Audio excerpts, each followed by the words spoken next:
Hello and welcome to our Monday morning outlook for August 19th, 2013. This is Patrick Sresna.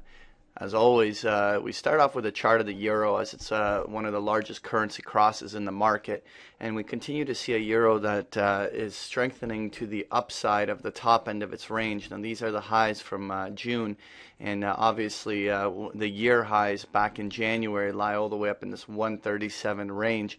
We are going into German elections on September 22nd, about a month from now, and so it's most likely that the euro will stay relatively stable going into those elections.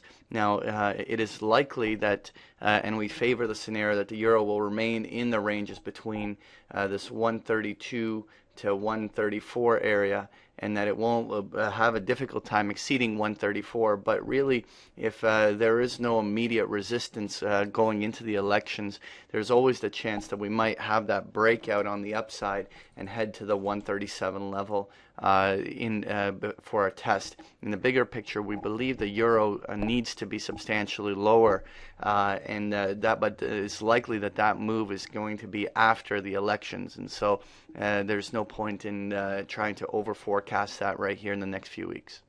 Next here I want to talk about the 10-year Treasury bond, and we continue to see substantial amount of deterioration back down to the 124 lows, well below the 50-day moving average. We were looking to see whether or not these bonds would put in an inverted head and shoulders, but clearly with this wave of selling down here has really taken that off the table. We're going to test a key support line. Obviously there's a lot of talk of tapering coming in September, and bonds remain relatively weak into change in policy, but we do believe that there's room for a contrary play, even though right now it is vulnerable, and if it does break to lower lows, there is an immediate downside risk that opens the window down towards the 123, even as low as 122 level down below. But we do believe that there's likely to be inverse move higher once we get some further insights from the Fed.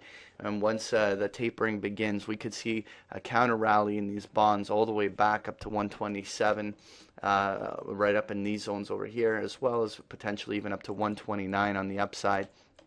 At this stage, though, they remain weak as they trade right down into a key support. Let's find out this week whether that support holds or not. Next here I'm going to take a look at gold, and gold has very impressively not only broken above its 50-day moving average, but it's now also exceeded a key overhead resistance level that marked around the 1350 area. Now, while at some stage gold would likely pull back towards 1315, it may not be a straight line move, but this is the first bullish price action that we've seen in gold for this year, and so we're looking to see whether or not that creates substantial follow through. We believe that at some point this year gold can even go as high as retesting the 1550 level on the upside, almost $200 higher, but it doesn't mean it will be a straight line move higher from here. We could easily see resistance at 1400 and 1450, somewhere in these zones over here, stall out the price action, and even see gold go through a material correction to retest some sort of a key levels down over here before a more meaningful rally can get underway. And so while on the short term there's definitely room for a little bit of further upside toward 1420, we don't believe it's going to be a straight line move higher, and there will be a shakeout of those people rushing into gold right here without having a hedge in place. Finally, I want to take a look at the S&P 500, and we had a key break last week below the 1670 level, which has really opened the downside move. But more importantly, the 50-day moving average has now been beaten. There's a couple key Fibonacci zones down in the 1630, 1610 area, right down in here, which could also be the place where, just like over here, we had a very quick sell-off down to and a subsequent bounce. But we believe that even if there is a bounce, whether it's off of this level or whether it's off of this zone, will probably not go back to exceed the 1670, 1675 level on the upside. So even though there will probably be some noise and volatility in here, this is likely now going to be the market top right up along the 1700 level. Now there's also a chance that this may steamroll into a market crash. Now that's never a high probability bet, so no one wants to take anything for certain, but this is how they begin. And if this did steamroll into a market crash, we could see a very fast acceleration that might not only make it all the way down to 1550, but could easily make it down to even 1460 or 1480 if it accelerated.